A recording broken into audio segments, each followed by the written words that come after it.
La liste de mes envies, saison 2. De Grégoire Delacour. Lu par Odile Cohen. Donc, sur les 18 547 301 € et 28 centimes de mon gain à l'euro-million, il m'en restait une quinzaine, sachant que la vente de la villa de Villefranche-sur-Mer m'avait de surcroît rapporté une petite plus-value. À l'époque, dans ma dernière liste, je m'étais promis de donner 1 million à quelqu'un, comme ça, par hasard. Mais le hasard n'avait toujours pas frappé à ma porte.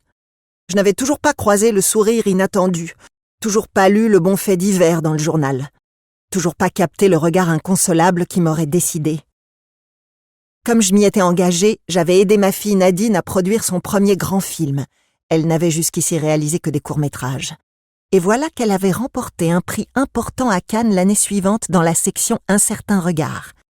L'histoire d'une femme qui kidnappe un enfant battu pour le sauver, mais l'enfant pleure ses bourreaux. Pas gai, lui ai-je dit, mais bouleversant. J'avais pensé au Kid de Chaplin. Depuis, elle était très sollicitée, recevait un grand nombre de scénarios, mais elle ne s'emballait pas.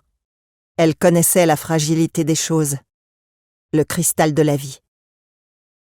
J'avais essayé de lui donner ce que maman n'avait pas eu le temps de me donner. Des ailes et des racines. J'étais fière d'elle. Une fierté de lionne, de fauve. Fergus, son Irlandais de mari, avait quitté Hardman Animation, où il était graphiste vidéo, pour s'occuper de la post-production, je crois, des films de Nadine, et surtout de leur fils Oliver. Oliver. Je sais qu'elle avait choisi ce prénom à cause d'Oliver Barrett, Ryan O'Neill, qui tombe amoureux fou de Jennifer Cavallari, Ali McGraw, à cause de cette histoire d'amour qui ne durerait pas, mais serait d'une intensité inoubliable, presque insupportable, à cause de la musique de Francis Lai, à cause de nos larmes de crocodile, 3 pleines boîtes de Kleenex, collire toute la matinée du lendemain, Nadine et moi en regardant le film 2 fois de suite dans les bras l'une de l'autre, liquéfiés, fusionnés, après que Jo m'avait trahi, était parti, après que nos vies avaient bifurqué pour toujours. Oliver a 3 ans. Il a l'âge de mon exil. Il m'appelle Grammy. Baragouine un franglais curieux pour moi qui ne connaît que My Taylor is Rich et Sky My Husband. Je suis une grand-mère gâteau, muffin, pancake, brownie et trickle-tarte. Nadine m'a supplié d'arrêter de lui envoyer des vêtements. On pourrait ouvrir toute une boutique, m'a-t-elle dit, mais je n'arrête pas. J'aime les boutiques pour enfants. Elles donnent envie d'en faire. Donne envie d'en serrer dans ses bras, contre son cœur, de sentir à nouveau les parfums de lait caillé et de brioche, de mitosil et de mustela. Elle me rappelle mes joies de mère, animales, primitives.